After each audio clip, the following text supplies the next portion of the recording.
Welcome to this Hope to Go. Today I want to talk to you about walking tall.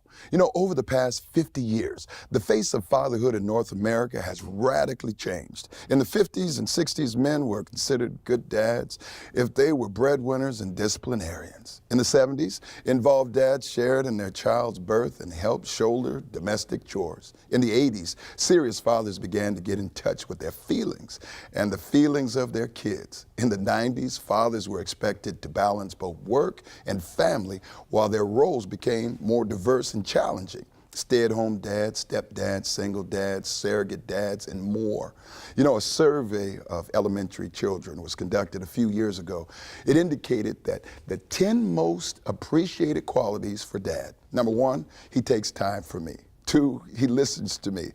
Number 3, he plays with me. He invites me to go places with him. And 5, he lets me help him. Now, there were 5 others, but the top 5, if you pay close attention to the survey, you should have noticed that the top 5 involved time.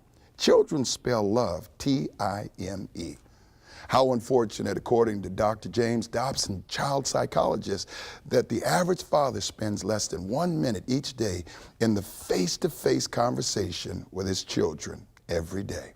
If we follow the trend in this millennium, to be a good father, a dad must be dedicated. When I describe fatherhood with the word dedicated, I mean a person who is willing to expend great energy in being the best dad that he can be.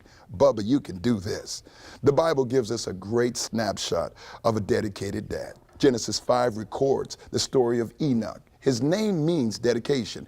Enoch's story is told in 4 simple verses totaling 51 words. Genesis 5:21 says, when Enoch had lived 65 years, he became the father of Methuselah, and after he became the father of Methuselah, Enoch walked with God 300 years and had other sons and daughters along. Altogether, Enoch lived 365 years. Wow. Enoch walked with God, then he was no more because God took him away.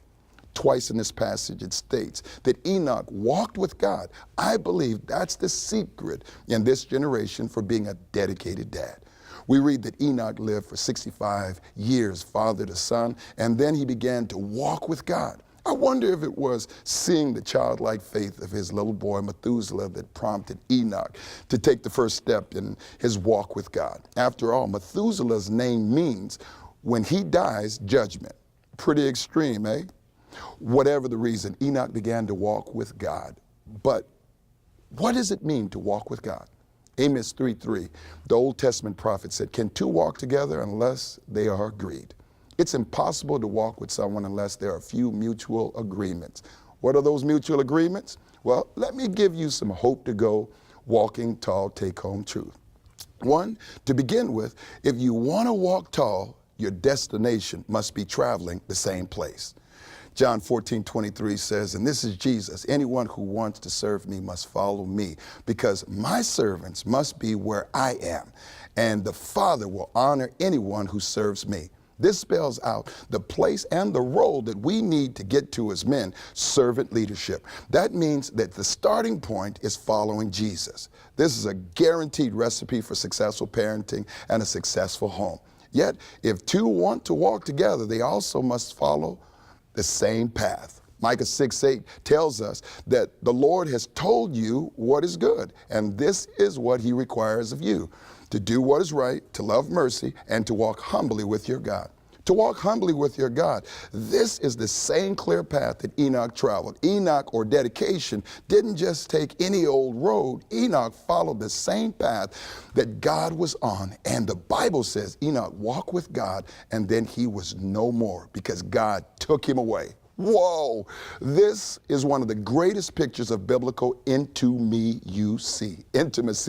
But there's one more other requirement in walking together if you want to be that dad, that dedicated dad. Not only must we be traveling to the same place on the same path, but you must also be going at the same pace. 1 Corinthians 16:13 says, be on guard, stand firm in the faith, be courageous, be strong. You hear all those strong words? And do everything with love. Whoa! Enoch's spiritual GPS and cruise control system was set on love. That's it. That's how Enoch kept in step with God. And you can too. Enoch didn't run ahead of God. He didn't lag behind. Author Eugene Peterson called it a long walk of obedience in the same direction. And the apostle that Jesus loved wrote in 2 John 6, he says, and this is love, that we walk in obedience to his command. And that's your hope to go.